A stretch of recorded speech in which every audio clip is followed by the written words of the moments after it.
Chapter 51. Time and Justice. Deuteronomy chapter 16, verses 16 to 22. 3 times in the year shall all thy males appear before the Lord thy God in the place which he shall choose. In the feast of unleavened bread, and in the feast of weeks, and in the feast of tabernacles, and they shall not appear before the Lord empty. Every man shall give as he is able, according to the blessings of the Lord thy God which he hath given thee. Judges and officers shalt thou make thee in all thy gates, which the Lord thy God giveth thee, throughout thy tribes, and they shall judge the people with just judgment. Thou shalt not wrest judgment.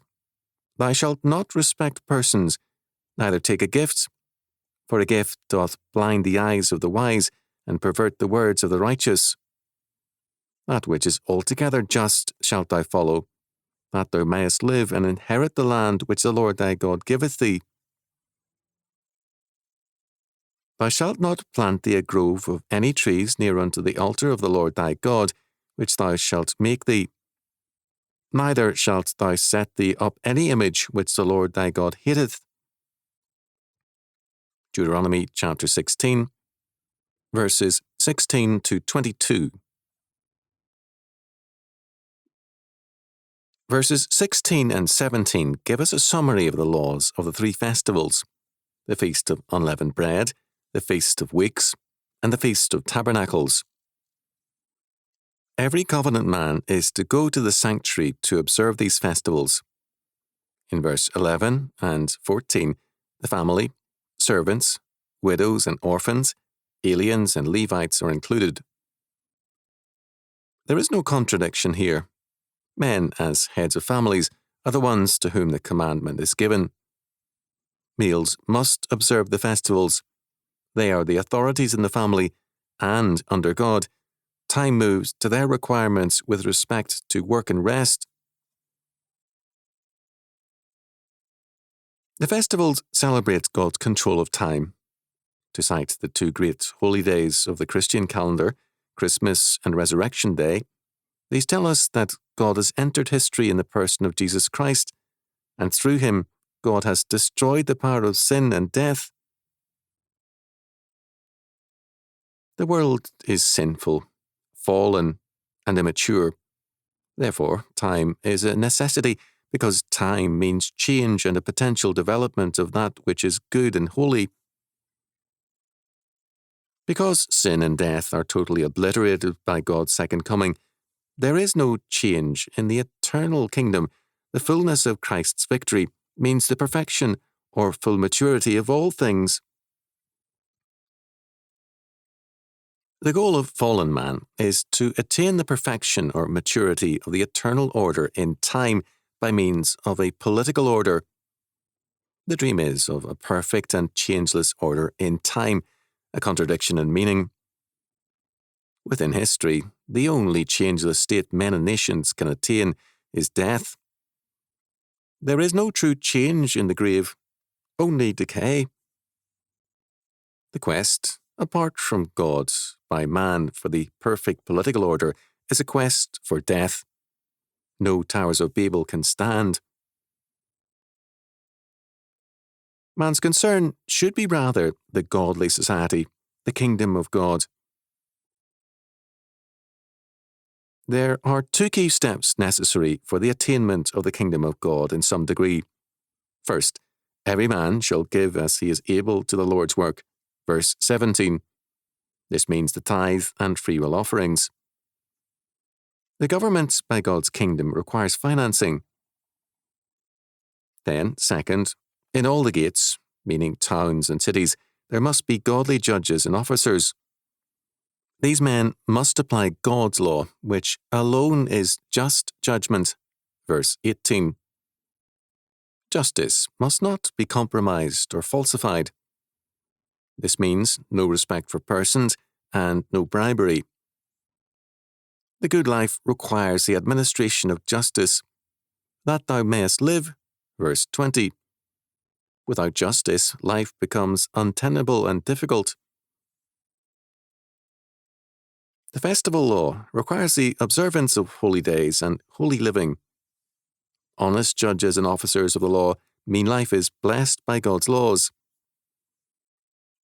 This fallen world is reclaimed by God's covenant people through God's saving grace and His governing law. That which is altogether just shalt thou follow, that thou mayest live and inherit the land which the Lord thy God giveth thee. Verse 20. In verses 20 and 21, we have laws against fertility cult worship and against idolatry. The use or planting of a grove of trees near an altar was to provide the setting for fertility cult rites and practices. The use of images in any form was related to this. Both have to do with holiness. In paganism, man sees a divine force in the natural order and in himself, which he can, in various ways, harness for his own use. Man sees himself as the centre of the world, or at least related to it. As Brian R. Wilson pointed out, the Navajo traditionally saw the gods as existing for man's benefit. He need not abase himself, as conversionist Christianity, with its strong preoccupation with sin, demanded. The cargo cults of the South Pacific believe that ships will come bearing all kinds of gifts for them and bring in a millennium. In Wilson's words, writing of the cargo cult believers, their own time sense in these respects was often hazy, but most have fed the immediate expectations of the natives, which conceived of creation as occurring only 3 or 4 generations in the past, and for whom the millennium future was imminent. We see again that time is not seen as an arena for growth and maturation, but as a place for the gift of utopia. Our political millennialists, as well as some premillennialists in the Church, have in common with the cargo cult people no theological awareness of time's meaning. Again, with the Navajos, they have a thoroughly man-centered view of time and history. There's an interesting parallel between verse 17 and some ancient Near Eastern treaty requirements, as J.A. Thompson has written. It was a common practice for suzerains to require their vassals to report to them periodically, in some cases 3 times a year, in order to renew their allegiance and to bring tribute. A people must be linked to their sovereign. Since the suzerain is their source of protection and order, the people must pay tribute or taxes to him, and their lives must be ordered by him. Since God is the sovereign over all creation and also over his redeemed covenant people, their presence at his sanctuary or throne room, and their tithes or tax, acknowledge his sovereignty. Failure to worship and to tithe means no recognition of his lordship. Furthermore, to acknowledge God's sovereignty means to recognize his law as binding for us and to make it the law of the land. Antinomians are guilty of treason to God and his kingdom by setting aside his law.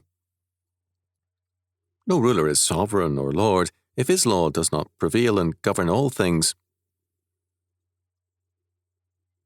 Antinomian peoples, churches, and nations are traitors to the triune God and will in due time be judged by him. We cannot understand time and history apart from this fact.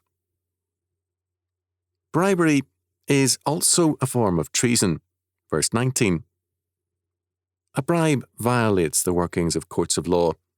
It introduces a factor alien to justice and, in fact, confirms man's fallen nature. The court then, instead of furthering justice, denies it.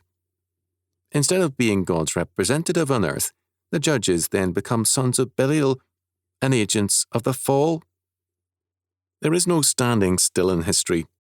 We either move forward in terms of the kingdom of God and the great regeneration, Matthew chapter 19, verse 28, or we move in terms of the fall and the Tower of Babel, the kingdom of man. Because this is a fallen world, we dare not confuse law and justice. Fallen men routinely make laws, but true law and justice come from God alone. We must recognize, therefore, that man's law reflects his fallen nature, not God's justice. As man-made laws abound, so too does injustice. The goal of man-made laws is to arrest time and to create a permanent political order. From Plato's Republic to the present, men dream of a Tower of Babel order, totally planned and controlled by man. Time is their enemy. Their goal is an unchanging humanistic utopia.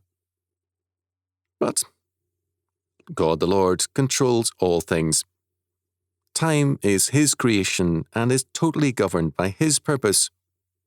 His predestination of all things means that the goal and all the steps to it were ordained from all eternity. Because this goal is predestined, time moves in terms of God's ordained future. We experience time from the past to the present, whereas in reality, it comes to us in terms of God's future purpose. Its direction is the reverse of our experience of it. The absolute justice of God governs all time, and the meaning of time comes not from time, but from God. Thus, no humanistic philosophy of history is valid.